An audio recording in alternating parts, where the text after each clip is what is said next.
Everyone, I'm Tony from the Marathon Mates. Welcome to episode 40 of the Flying RuNR Podcast. Now, this week we're talking with Rhys Williams, the bearded runner. He's got a beard, I can tell you. It is a beauty. So if you're listening to this on audio, please check out some of our video formats. It is legendary. And we're going to hear his story of how he got into ultra running and the places that it's taken him. So are you ready to run? Let's go. Welcome to the thrilling world of the Flying RuNR, brought to you by the Marathon Mates.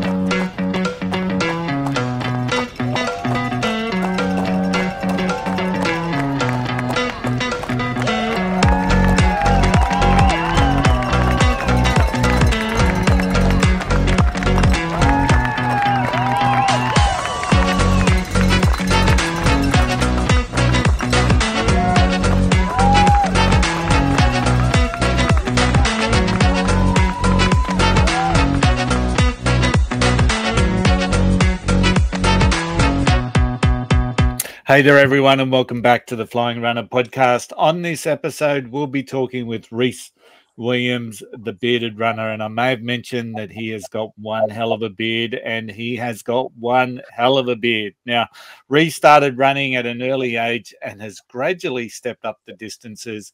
He now runs ultra marathons regularly and can cover distances up to 250k. Now, we were first introduced to Rhys after we had Travis Ireland on the show. Travis, of course, is from Run the World, and that was back in episode 30. Now, Rhys saw that Travis had been on the show and mentioned that he hadn't been on a podcast before, but so we sent out an invite, but I think he's been on a podcast now. So we've whetted his appetite, and here we are. So, Rhys, so glad that you've joined us today. Welcome to the Flying RuNR Podcast. Nah, thanks for having me. It's a bit of an honour to get the shout out and been asked to come on board with you guys. Yeah, absolutely, absolutely. It's we love just talking with people that share the love of running and traveling and running. So, but before we go too much further, I better introduce the other hosts. We normally have Tim and Tara from Team Alice, and of course, it only looks like we've got Tim. Tara's feeling a little bit poorly and didn't want to get caught short while we were doing the recording. So it's just Tim tonight. So I hope that you can put up with that, Tim. How's it going? So what is it now? You must be so close to getting ready for Boston, mate. Yeah. So when this episode drops on Friday, we'll be a week out from flying out, essentially. We fly out Thursday week to Boston. So we're looking forward to it. So, yeah, less than a week to go once this episode drops. 2 weeks, more or less, from where we are recording it now. And we're fit. We're ready to go, albeit Tara's just a little bit seedy today, a bit too many Easter eggs, I think, over the Easter period. But no, we're all pretty good. We've had a good weekend. The taper must be going well. We're starting to run some pretty fast times at the moment. Tara, from out of nowhere, just blew away her fastest parkrun time on the weekend, probably for the past year and a half or so. She ran a really quick time at Capestone Lake Parkrun. So that's Brisbane's newest parkrun. It's only been going for 3 events.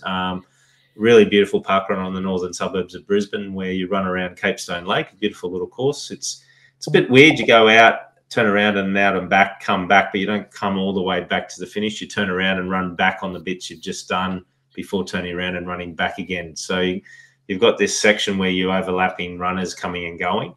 But a really beautiful course and a really nice community out there of runners, and it sort of supplements some of the other runs that are out there, other parkruns. So North Lakes, Nathan Road, Redcliffe, Sandgate all have huge numbers out there, and this one will help take some of the numbers off that course. So really good. And then I guess we backed it up yesterday with our 18K taper run. We call it a taper run. And again, we just couldn't slow down. We just kept on getting quicker and quicker through the run. And we wanted to run nice and easy and steady, and we did that. And then we were blown away by our pace, which was about 30 seconds quicker per kilometre than what we thought we wanted to run. So, yeah, the taper's going well. Still a couple of weeks to go. But, yeah, how about you? How was your park run, Tony? Well, Parkrun number 3 down at Capalaba again. So, and I suppose I found out that not every week's going to be a PB at Parkrun. So I did not run a PB, and the legs felt a little bit heavy. So, but all good. And then I backed it up with a 10K. I just thought, I just need to start building again. I think we're 13 weeks out from the Gold Coast Marathon, 6 or 7 out from the Brisbane half. So it's time to start putting, I suppose, pinning the ears back and starting some training. So it was good to get out and do a 10. It made you feel like ready to go, and the rest is done. So now it's time to get started again. So, but very pleasing. And Rhys, what about you? Do you do Parkrun up in Rockhampton? Yeah. So on the weekend was number 270 for me. So that was sort of that was actually where I started getting back into running was Parkrun. Yeah, no, it's a great one. I haven't been to the Rockhampton course. That's just along the Fitzroy River there, I presume. No, we've got up at the gardens. So we've got go through the Botanical Gardens and down along the lagoons, and it's very quite scenic. And then you finish on an uphill. Oh, nice. I like uphills. Yeah. It's a good way to finish because you can pass a lot of people who are stuffed at the end of it. That's it, yeah. I don't like uphills. So at the moment, I'm quite happy with my little flat track at Capalaba. But before we get to the news, I know that our news segment's coming up next, but we had another little milestone for our show during the week.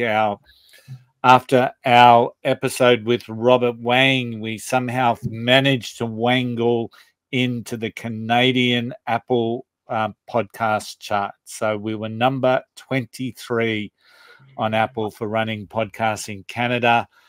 I'm still not sure how all this is going down. We've now ranked in America, Great Britain, and now Canada, and of course New Zealand. And we rank consistently in the top 100 here in Australia. So we just love how this little podcast is taking off slowly but surely, and seems to be inspiring people from all around the world. It's really quite humbling to know that people get something positive just about us people just rambling on about our running adventures. So thank you to everyone who's joining us for a very recent history. We love having you on board, but please join us also on Facebook and Instagram via the Flying RuNR handle. We'd love to hear from you. So pretty exciting stuff, Tim, wasn't it? So yeah, we should go to a Tim Hortons, eh? Yeah, that was ordinary. So all right. Anyway, let's go to the news.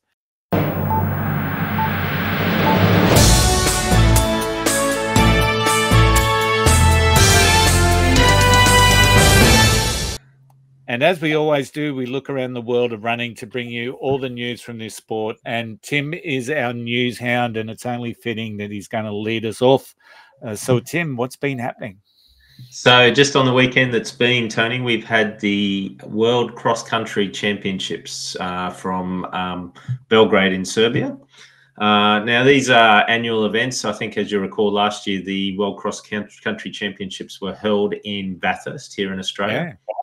And at the moment, it's just been run this weekend. So these are 10K cross-country events. And you've got to remember, this is not flat track running. It's on the grass, it's muddy, it's wet, it's up and down hills, and the times are phenomenally quick for a 10K event. It's amazing. So in the men's first place, so in the men's, it was a big race. The big talk beforehand was about Joshua Cheptegei up against Jacob Kiplimo. And I've got to say that at the end of the day, Jacob Kiplimo won in 28 minutes and 9 seconds for a 10K on cross country, which is just phenomenal. In second place was Bahiru Guruwawi, and in third place was Benson Kiplangat. And Joshua Cheptegei, who is largely one of the all-time greats in 10K racing and in cross countries, only came in at sixth in a time of 28:24. So he was about 15 seconds behind the winner. So, yeah, interesting to see the results there. In the women's, Beatrice Chabet won it in a time of 31:05, and again, just a phenomenal time for 10K on the cross country.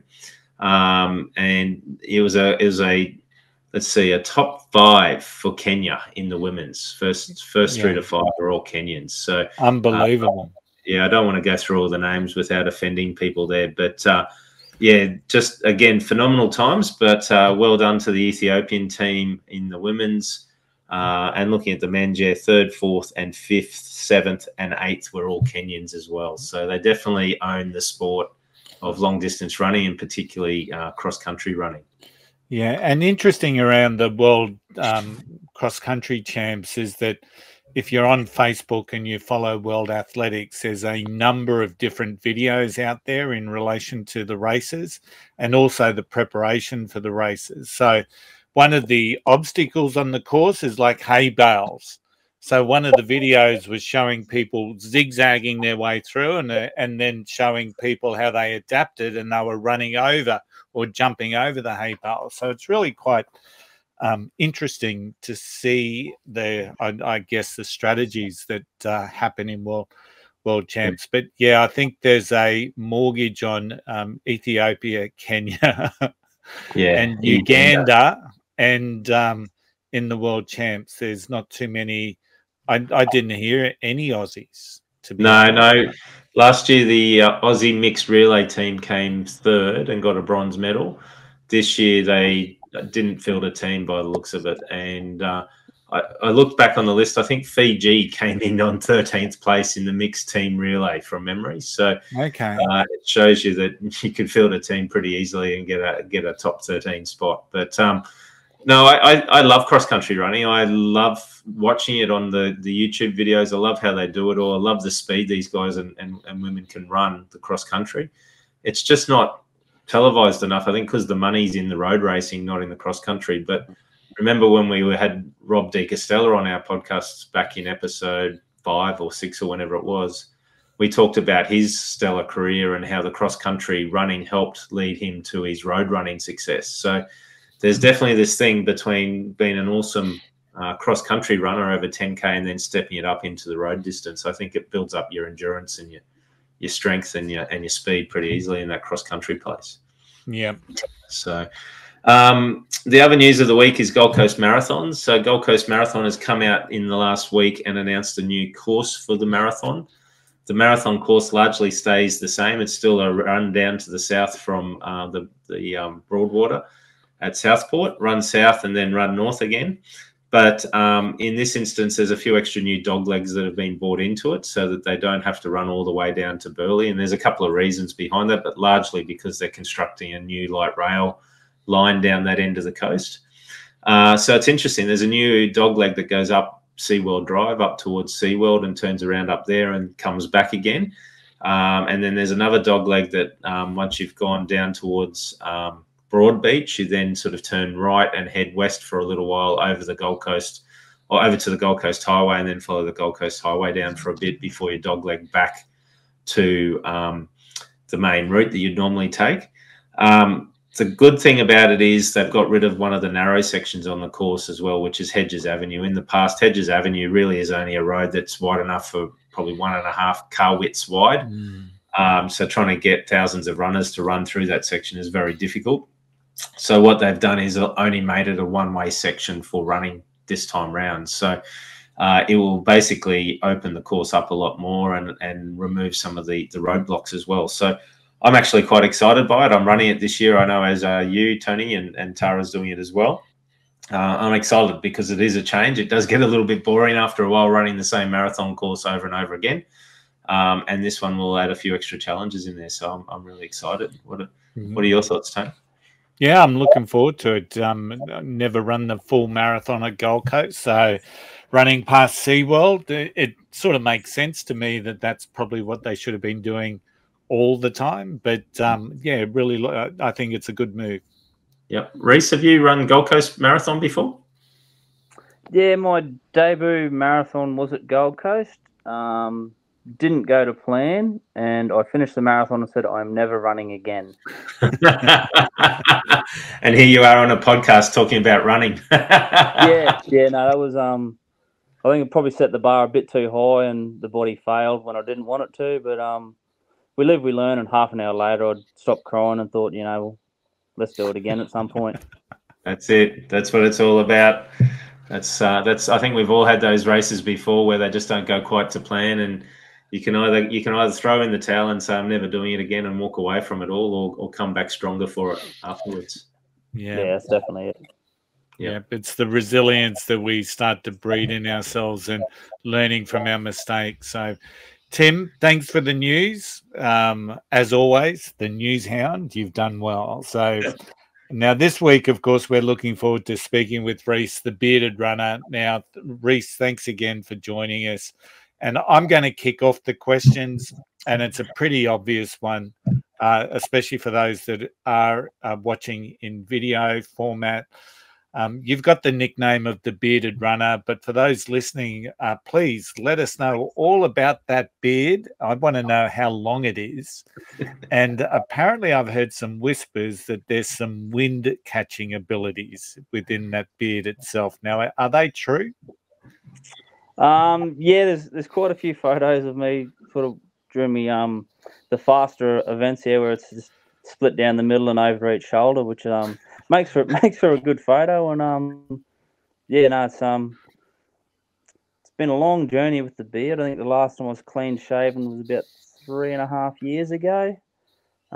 So last time I measured it was start of the year when I had an article written about me, and it was about 250 mil. So probably around 270 mil now, I'd say. So about a foot for our American. About a foot off my chin, yeah. Yeah. Wow. Holy dooly. And I guess, do you notice it when you're running? Does it impact you in any way? Like, is it heavier to run with, especially when it gets sweaty and hot and humid? No, a lot of people have asked that, and I just go to the theory of evaporative cooling. So sweat gets into the beard, air blows through it, cools me down. Is that true? I don't know, but it works, doesn't it?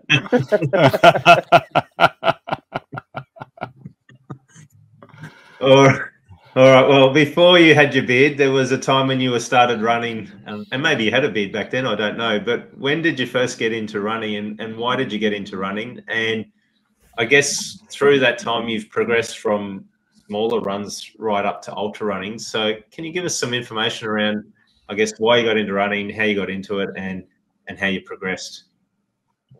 Yeah, so I started running back at school, sort of, primary school, high school, did cross countries and things like that. Grew up on a cattle property, so a lot of time after school, go home and get a little bit bored, and hey, there's cattle I can chase. So that was sort of another little thing to kill off a bit of boredom. Then I started working sort of around 17, 18, started my apprenticeship. Didn't have the time, energy, sort of fire in the belly to run. So I'd about 8 years off. And then Parkrun started in Rockhampton, and the missus was into me, we should go do this, run 5K every Saturday morning. I thought, no, I don't see the purpose or need or want, and this went on for weeks. I thought I'd finally give in. We compromised, so I went to Parkrun. I think I did my first one 24 minutes or something. I finished 9th. I thought, well, that was top 10. Let's see if I can do it again next week. And next week, and next week, and next week, and next week. And 5K turned into 10K, turned into half marathons, turned into marathons, so getting into ultras, I signed up for a 12-hour charity run. I thought, how far can I go in 12 hours? Knocked out 115K. Whoa. And I thought, right, let's try this ultra scene and see how far I can go. And you've run up to 250 kilometres, is that right? Yeah, so Dead Cow Gully, the backyard ultra there, I was lucky enough to hold on for 37 loops. Wow. That's a fantastic effort. So a backyard ultra is 6.7 kilometre loops, isn't it? Something like that every hour. Yeah. Yep. So 37 hours. So how do you stay awake for 37 hours? Micro sleeps. So you might finish I was usually finishing the loops in about 45 minutes. So have something to eat, get a bit more water in, close your eyes for 5 or 10 minutes or whatever you can. Then the whistles go and you wake up and walk over the starting corral and potter around for another 6.7K and then just keep doing that.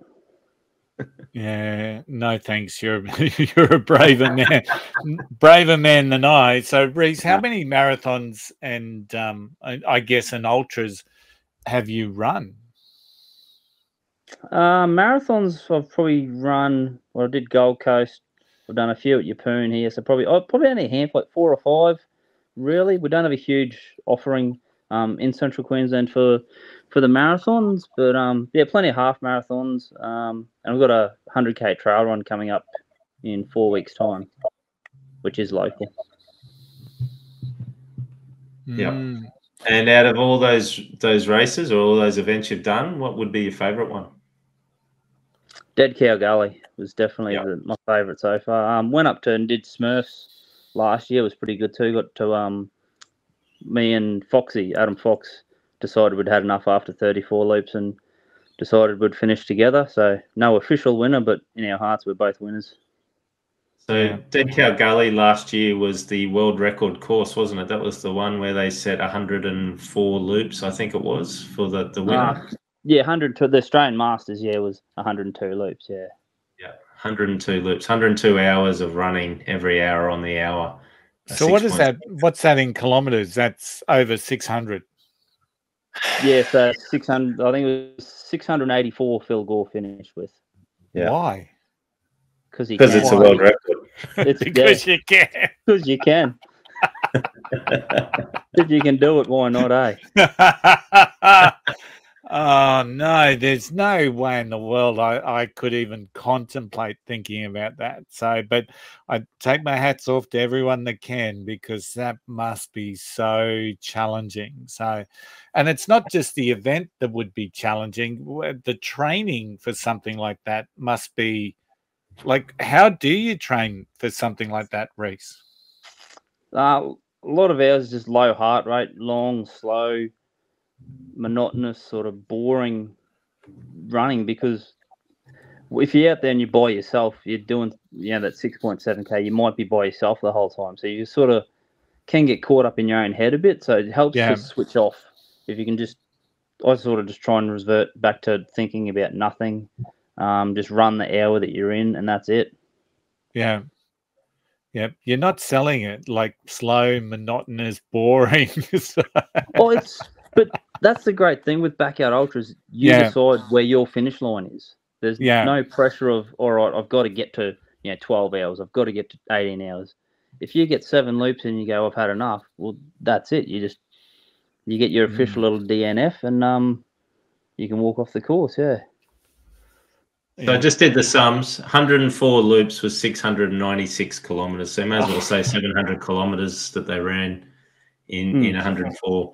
And that was Phil Gore. And that record was just beaten at Big's backyard in October last year, I think it was as well. So by Harvey Lewis set the world record there. Which is just phenomenal. And the reality is Phil Gore could have run more on that day. He had another runner, I guess, that ran with him, first loser. And that person would have got to 103 loops, which meant Phil would have had to have gone off and done the 104th loop by himself. But we never know how far Phil could have gone that day. He could have kept running. So help me understand. So everyone gets a DNF, do they? And it just depends on how. So everyone is, because there's no finish line. So the finish is the last person standing. So one person has to do one more loop than the second last. Yeah. So they would officially end the event. So everyone before that did not finish. Yeah. Okay. Yeah. So there's one person left who actually finishes the event. Everyone else does not finish. But Correct. then you get a note of how many loops that you did as part of that DNF. Yeah. Gotcha. Yeah. So the event stops with the last, when the sort of the last person finishes that one more loop than the. Yeah. Gotcha. So yeah. So you talked about your training, low heart rate, slow, methodical, boring, long runs. What about injuries? How do you maintain your staying active enough and injury free while you're training for ultra? Lots of praying. No, I'm a chippy by trade, so I'm just in a constant state of fatigue. But it's just listening to your body. If you get that little niggle, take the time to take care of it. You're better off having a day off than doing something serious and having 6 months off. Mm. Yep. And listening to your body, Tim. There it is again. Yeah. Listen to your body. Your body knows what it wants, knows what it needs. That's it. Just on the backyard ultra, because it is something that fascinates me. I've been following the concept for many years since what's his name, Gary Cantrell, started it back in his backyard in Tennessee many years ago. One of the things I'm always fascinated about is how do you fuel for a race that you have no idea how long it's going to take? How do you work out what your strategy is going to be for a race that you don't know how long it's going to take? How do you work out your sleeping patterns or your, because there are day and night patterns as well. You're running through the night. So how do you manage to sort of work all that out? Because to me, I think I'm used to road running. I'm used to a marathon. I know that it's going to take me 4 or 5 hours to do. I know that I need to fuel every 45 minutes or whatever. But in a race where there is no finish line or there is no finish time, how do you do that? I don't really. I just sort of wing it. A lot of it is eat when I'm hungry. Sort of, I'm trying to fuel sort of 2 laps ahead. It's eat when I'm hungry, drink more than when I'm thirsty, and if I feel like having a sleep, have a sleep. I know Phil Gore's got an Excel document with 120 loops he'll get 15 loops in, and he'll say, all right, I've got to do this loop in 35 minutes, and they'll give him 20 minutes to sleep and that. But that's just, I don't know. I don't have time, effort, or energy. I just I wing it. Just do what comes naturally. Eat when you got to eat. Drink when you want to drink. Sleep when you want to sleep. Yeah, and staying motivated, I guess, would be hard, not knowing the end race as well, when the race is going to end. So you just got to stay in the loop you're in, I guess. Yeah, a lot of people get obsessed with how long they're taking for each loop. How many loops are in front of them, how many loops are behind them. Well, the loops that are behind you, you've done. The loops that are in front of you, you can't control. So just run for that 6.7K, rest, and then do it again. And with Dead Cow Gully, is that 2 separate 6.7K loops like the one in Tennessee, or is it just the same course the whole time? No, so for Dead Cow, it's just the paddock loops. For the Masters, we had the paddock loops during the day and then the night loops during the night. The road loops during the night. Road loops, yeah. So on the road you wear road shoes, and on the paddock you'd wear trail shoes. So you'd have to switch your shoes over, I guess, at some stage as well, yeah? No, I took trail shoes with me the first time I did Dead Cow and ran 1 loop in them. But it was, it's nice and smooth enough to get away with the road shoes, which was helpful. Okay. Cool. All right, I've gone off topic a little bit. Sorry, Tony, but I find the backyard ultras fascinating. It's something I've followed for a long time, and it's the thing that fascinates me is how do you stay motivated? How do you train for a race that you don't know how long you're going to be in the race for? 37 hours is a phenomenal effort, let alone 104 hours, which is 3 times that. So and I think the current record from Harvey's up around about 108 or something like that. 108 loops, 108 yards. It's just phenomenal. And then you think, well, he could have kept going as well. So what is the limit of humans? But in the world of ultra running, it can take you to some pretty beautiful off the track sort of locations and places where you've probably wouldn't normally go as a normal person. Where would be your favorite place that you've run so far? Would be a toss up between Dead Cow Gully and the course they had at Smurfs. It was a BMX trail, a mountain bike track. So it's just sort of something different to run on, rather than running around the roads here of Rocky. But it's definitely Nanango had that the very country life feel. First time I did it, I was cooked after 12 hours. I thought this is going to be my last loop. Started my first night loop, and then stars were out, the moon was out, and it just the event changed. It was just so surreal. Just reminded me of being back out on the paddocks at home. Yeah, you'd be used to that smell and the open space around you. That'd be very familiar. Yeah, no, there's no smell, but yeah, definitely the open space. Yeah, very familiar to the old cattle poo. Yeah, that's what I was talking about. Cattle poo can be all-consuming, but so is running, isn't it? So, and it is important to rest and get away from it regularly, and especially when you're doing the stuff that you're doing, Reys. So what do you do in your downtime? I run. And then when I'm sick of running, I run some more.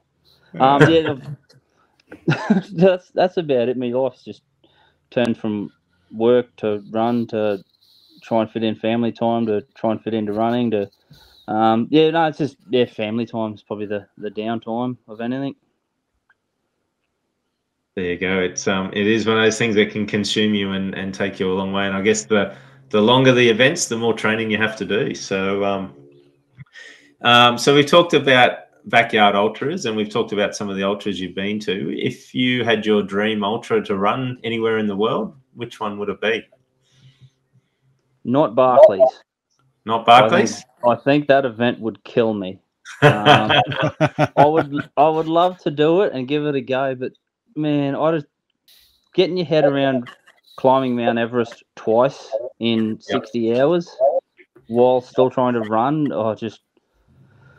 when I saw Harvey Lewis didn't finish the second loop, I thought that is a serious event that I don't want to do. I don't want to mess with it. Probably something like Badwater or the Western States or something like that would be pretty cool to have on the little running resume. Coast to Cozzy sounds like another one that would be interesting, and maybe the Gradation Road run. Oh yeah, very scenic, both those ones. Barkley's is an interesting one. Sorry. The Great Ocean Run sounds almost normal, Reys. Well, it's the only chance I'll probably ever get to run on a war memorial. Yeah, true. That's the world's largest war memorial, which is probably a fact that not many people do know. Yeah. It's it's on my bucket list, that's for sure, to run that Great Ocean Road. So that's the only thing that we've probably got in common with races that you want to run and I want to run. That's all right. The Barkleys is an interesting one. So for our listeners who don't know, it's 5 marathons that you've got to run in 60 hours back to back, essentially. And as Rhys says, it's about 16,000 meters of elevation over those 5 marathons. It's run by the same guy who invented the backyard ultra concept. There was a great documentary on Netflix. I'm not sure if it's still on Netflix or not about it, but there's only been, I think, 15 people that have ever finished it over the course of about 20 odd years that it's been running. And just recently, it was like last weekend or the weekend before, they had it, and the first female finished it as well, an English lady. So Tara was really celebrating because she's first female and also a vet, which is part of the industry Tara works in. Really interesting concept. And again, it's not just a race. It's not following a trail. You have to navigate yourself. The way you do your check-ins, any technology available, and the way the check-ins are done, so this is a bit quirky. All the checkpoints have books, and you've got to rip a certain page number out of the book. So you might have to rip out page 21 of every book. So you've got to go and find the books hidden wherever they are on the track, and then rip out the corresponding page that you need, and then you've got to bring them all back after each loop and hand them over, and they check them. But then the loops go in opposite directions. So you might go clockwise one loop, and then the next loop you've got to go counterclockwise. So everything's back to front. And generally you're running it in nighttime or daytime. So it's a bit weird. And then if you get multiple people onto the last loop, they go in different directions. So one will go clockwise, one will go counterclockwise. So you have no idea where the other person is until you cross them. And then again, you still don't know if they're going to make it to the end in the 60-hour cutoff time.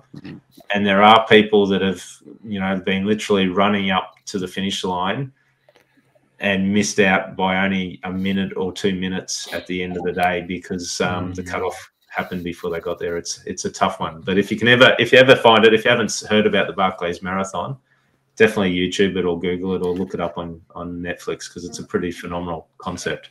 Yeah, I actually looked it up, and because I had no idea why it was so huge, and it is just a marathon or an ultra that's just quirky. Like, it starts with a guy lighting a cigarette, and that could happen within I think it's a 24-hour period.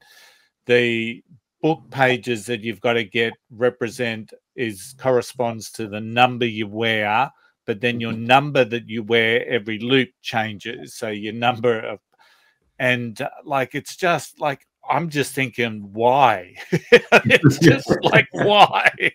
Because they can. Yeah, because they can. Yeah. But it's also the worst DNS I've seen with Barkley's was 6 seconds. It was 6 really? seconds to 60 hours. Yeah, and you don't get a letter of acceptance. You get a letter of condolence that tells you that you're running, and you've got to send. Yep. You've got to write an essay as to why you should. Like, it's just crazy. But entry fee is $1.60 for the entry fee for first timers. Yeah, and you've got to bring an item of Laz's choosing. So you might want cotton socks that year. So you've got to bring cotton socks with you, and that's your entry fee as well. Yeah, and you got to bring a number plate as well, I think, from your state where you come from. Yep, for your first time. Yeah, he's a quirky guy, Lazarus Lake, or Gary Cantrell is his real name. So these two races, or these race concepts, the Barkley's Marathon and then the Backyard Ultras, they're his babies, and he's got a cult following around the world of ultra running, and he attracts the best of the best runners to come and run on those courses. So, well, I would say that he's crazy, and he attracts crazy people to run the events that he creates. They're obviously the best at what they do, but there's something about an event like that just inspires people. And the worst thing, there's no medal in the Barkley, so you don't walk away with a medal around your neck. So you just get tapped out with the taps playing as you, the bugle plays as you hand over your bib. Yeah, it's unbelievable. Hey, Rhys, who's a runner or an athlete that inspires you? For me, it's the people that do 30, 40, 50 minutes at Parkrun. The people that might be on doing a 2-hour half marathon or a 4 or 5 hour full full marathon. The guys that's out there just absolutely slogging. The sun's beaten down, but they're not giving up. They're putting one foot in front of the other, and they just keep going and keep going and keep going and get it done. They're the guys that I really look up to. Like, yeah, you can run fast. Congratulations, good on you. But yeah, the guys that are out there just slogging it, not going to be defeated. They're just putting one foot in front of the other. They're the guys that I really, really look up to. Yeah, 100%. I would say the same thing. That's what inspires me, is seeing those people, but also seeing the improvement in those people as well over time as you get to know them. Just seeing commitment, resilience, and I guess that never say die thing. They're doing it for the joy. They know that they're never going to be the guys on the podium or the people on the podium. They're just, to them, the finish line is the podium. And that's one of the things we talk about all the time: finish line, not finish times. And to all those people out there, just take it to heart that you inspire someone like Rhys to go out there and do stupid things in ultra marathons. So it's your fault. Yeah, the biggest thing I find is a lot of those front runners, they're there to beat each other. Yeah. The middle and back runners, they're there to beat the person they were yesterday or the person they were last week. Yeah. So that's just, fills my heart. You can see their story, and just those small improvements along the way are just absolutely lovely to watch. Yeah, great story. Well done. Now, so for any of our listeners out there who are running at the moment, who would like to maybe step up into the world of ultra running, what are sort of 3 or 4 key things that you would recommend that they should consider if they were to step up, Rhys? Probably the hardest thing to do with an ultra is register. Once you register, you've locked yourself in. Yeah. So then it becomes what does training look like? For me, it was just slowing down, concentrating on heart rate, time on legs rather than distance covered sort of thing. So you register, you do a little bit of training, nutrition, sort of find out what's working for you on each day. So for me, with my backyard ultras, one event was banana bread. Couldn't get enough banana bread into me. Went up to Smurfs, could not handle banana bread, so I got on Vegemite sandwiches and just ate them like they were going out of fashion. But you're just finding what your body can tolerate. Plenty of fluids. Sort of, I try and work off about 750 to a litre of fluids every hour during the ultras. In the days leading up, carb load, have lots of fluids. Sort of the day before an ultra, I'll have probably between 5 and 7 litres of fluid between sort of water and electrolytes and that. Hydration and keeping on top of your nutrition and hydration along the way is really good. Probably my key things. Yep. Same as a normal run, but just got to be on top of it a little bit more with the ultra, I guess. Yeah. Having a good crew definitely helps as well. Yeah, I'd imagine. And in a lot of those ultra races, that hydration thing is really quite interesting because it's not like a marathon where you know that you're going to have drink stations every couple of kilometers. In some of those ultras, it's bring your own stuff, and what you take is what you have. So I can imagine that can be quite challenging in those sorts of circumstances. Yeah, learning to run with a vest was another thing that I still haven't nailed yet. But during the backyard ultras, it's usually not too bad. You have the handheld with 500 or 600 mils of water on you. But I'm in training for the moment for the Brisbane Valley Rail Trail. I'm going to take on the 200 miles there. So it'll be a buy a pack and get used to just trudging along with it. Having the bladder on your back and the vest, the bottles on your chest and that is probably just another little thing they'll have to get the head around. But at the end of the day, just check in with your crew I think it's about every 20, 25K. Listen to their feedback. So if they're saying, you've done 20K, you haven't touched your water, you haven't touched your nutrition, what's going on? So if they can sort of stay on top of that and just let you think about your running, that'll definitely help.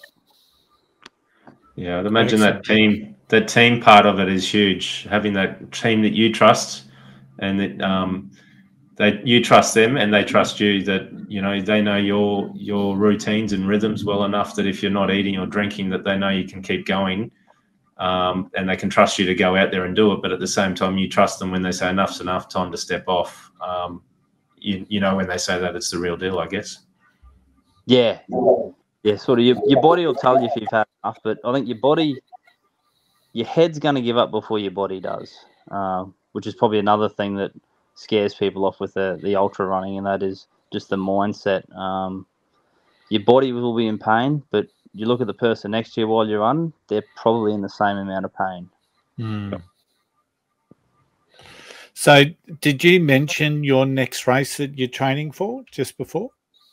Yeah, so I've got a 100K trail run up here at St. Lawrence. So I'm going to use that as sort of a training run leading into the Brisbane Valley Rail Trail. 100K is a training run. I love it. It's a through race. Well, we had a pretty serious training block this weekend. So Good Friday, we got up at midnight and started running at 1 o'clock. Me and my mate did 5 repeats of Mount Archer here. So it's 5K road up Mount Archer, 10% gradient, and we did that 5 times for a 50K run. Then that Saturday morning, we went out, did a little recovery run for 21K, which I finished with a 19, I think it was about 19:30 5K Parkrun, which was really dumb. and then yesterday morning, we went down to the beach and did Camp Hill. So just a little lookout. We did that. I did that 15 times for a 32K run. Okay.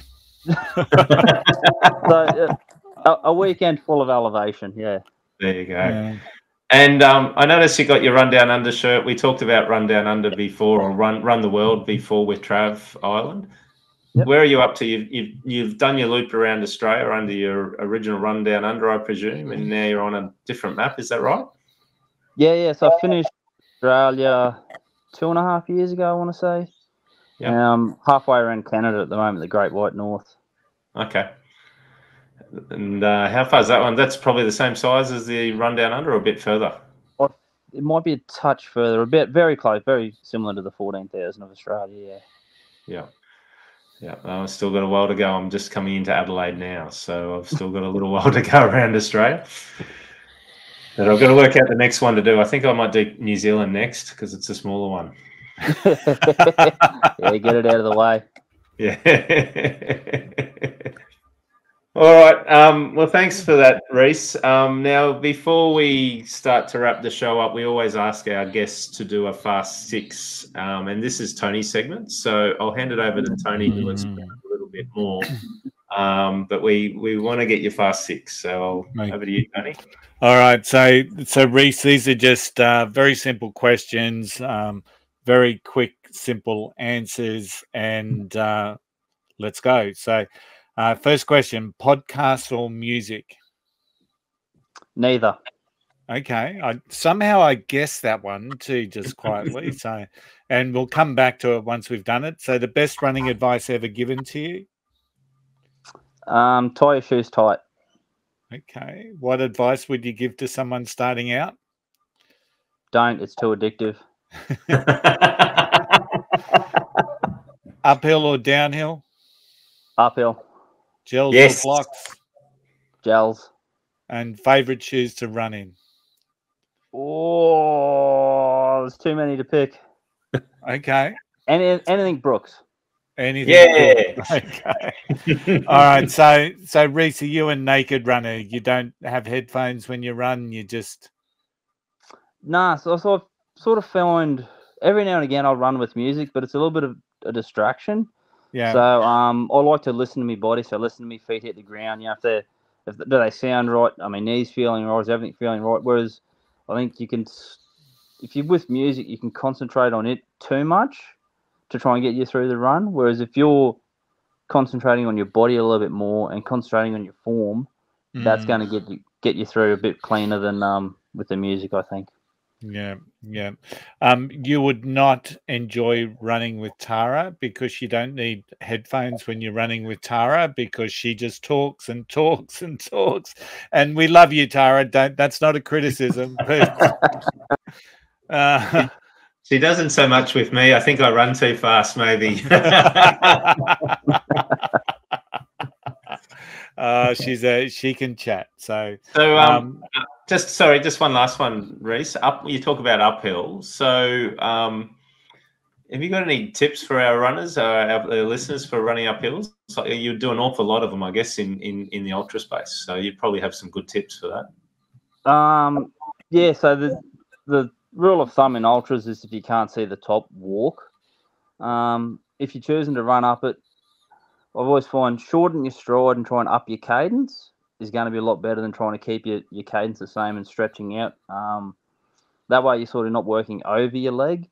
Your body's your legs are staying under your body, so it's probably feels unnatural, but it's the easiest way to get up the hill. And keep your eyes fairly level. Don't constantly be looking at the top because you're just going to think the top's not coming. So if you can keep your eyes relatively level, maybe slightly up, it'll even make it feel like you're running on the flat. Yeah, 100%. I just find the same. If you keep your head up, you get the air into the lungs a lot easier. It makes it a bit easier to run. Don't focus too much on the top, exactly as you say. And for me, maybe it's the shortening of the strides, but I try to swing my arms a little bit quicker. I think that will shorten the strides anyway. So I focus more on my arms. But that's some good advice. Yeah, if you can't see the top, walk. I think, okay, that's one hell of a hill. So never been in that situation, thankfully. So, but anyway, so Reys, come to Bunyaville. Come to Bunyaville Parkrun at some stage, Tony. I'll show you a few hills there. That's one that I've already got a little black cross against. Same with scribbly gums over here that I'm not not with my ankle at the moment, not doing trail rails runs. Yeah. So before we finish up, we always get Tim's tip. So I'm handing it over to you, Tim. Thanks, Tony. So my tip this week is to have fun with your running, as we've seen with Reys. Have a little bit of fun with it, but try not to let it consume you too much. It can be quite addictive, as Reys says, and it can be quite time-consuming. And it can be one of those things where all of a sudden you get so fascinated by all the details. You're watching every YouTube video. You're listening to every podcast. Should be listening to this one anyway all the time because it's a good one. But you know your splits, you know your PBs, and it gets to a point where you get so consumed with it that you lose that fun with running. So you need to find that balance, that healthy balance between being consumed by it full time and, you know, losing out on that fun. So make sure you have fun, make sure you enjoy it, but don't get consumed by it. Focus on things that are good for you, talking to somebody while you're running, having a conversation, helping other people, being inspired by some of those people at the back of the pack and helping them run their fastest times or their best times or getting out and enjoying themselves. So yeah, try not to be consumed by it too much. Just get out there and have some fun with it. Yes, you're gonna live it. You're gonna dream about it. You're gonna, you know, focus on it all day, every day. But please make sure you also have some fun time in there as well. That's my tip. Great tip. Great tip. And it is so easy to become consumed by running, and there are so many memes out there on social media about runners that's all they talk about, and sometimes you can fall into that habit, especially when you're around other runners. But as long as you're enjoying it, that's the main thing. So just about to wind up, as we always do. Tara, I hope you're feeling much better by the time this comes out, because I need you next week, because next week is going to be a great episode. And over to you, Tim, to tell us what's happening. Well, next week, Tara better be over a bug, because we're about to jump on an aeroplane and fly 20-something hours, 26 hours to Boston to do our big marathon in Boston. So next week, we'll be talking all about having our bags packed and getting ready to fly out for our big event. We'll talk all things Boston, obviously, the history of the event. It is the world's oldest road marathon event. This year, it's the 128th running of the event. We'll talk about the course. We'll talk about the things to look out for. We'll talk a little bit about the expo. And we'll hear from you, Tony, about your tips and tricks and your experience from last year and what you can help us with as we get ready for it as well. So can't wait to get on that plane, but also can't wait for this episode next week. Yeah, absolutely. And seriously, I'm got FOMO at the moment, Tim, because you're just about to head there, and I had such an amazing time and experience at Boston last year. As most of us know, my run didn't go as well as what I would have liked, but the whole experience of Boston is just awe-inspiring. So I can't wait for that show. So we've had a lot of fun tonight. I'd like to thank Rhys for coming on the show, sharing his story. It has been fantastic having you on, and of course, good luck in your future running adventures. If our listeners want to follow you, Rhys, is that possible? Do you do Strava, or are you on social media? Yeah, I'm on Strava. Rhys the Rolling Pin Williams, which is another little nickname I picked up along the way. And Instagram is, I think it's Rissole Running or Running Rissole with an underscore in the middle there. But, yeah, plenty of nicknames I picked up along the way. Probably the most obvious one is Forrest Gump. All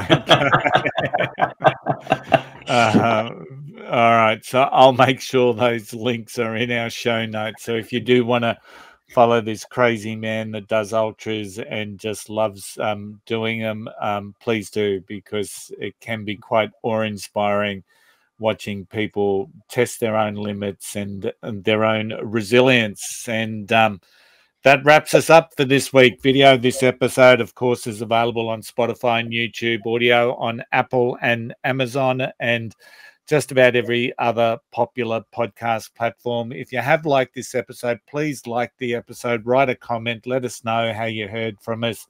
ask us some questions. What do you want us to talk about on the podcast? Maybe also, if you're inspired to try out an ultra, please let us know what your dream event would be. Now, I'm going to be quite honest. I'm never going to run an ultra. So, and you might be in that park. Oh, Rhys is backyard ultras, man. Great way to start. Yeah. Only 6.7 Ks. You've got an ultra. Yeah, so I'll do one. What are they called, Tim? Yards. I'll do 1 yard, and and then you'll do 2, and then you'll do 3, and then you'll do 4, and then you'll do 5. All right. So if you want to do an ultra, let us know what your dream event will be, and I've got no doubt that Tim will share his. So remember, everyone, every step forward's a victory. Lace up, hit the road, or the trail, or the backyard ultra. And we're going to catch you on the next episode of The Flying Runner. Until then, happy running. Happy running. Thanks, Reys. Oh, good. Thanks, guys. Thanks for having me.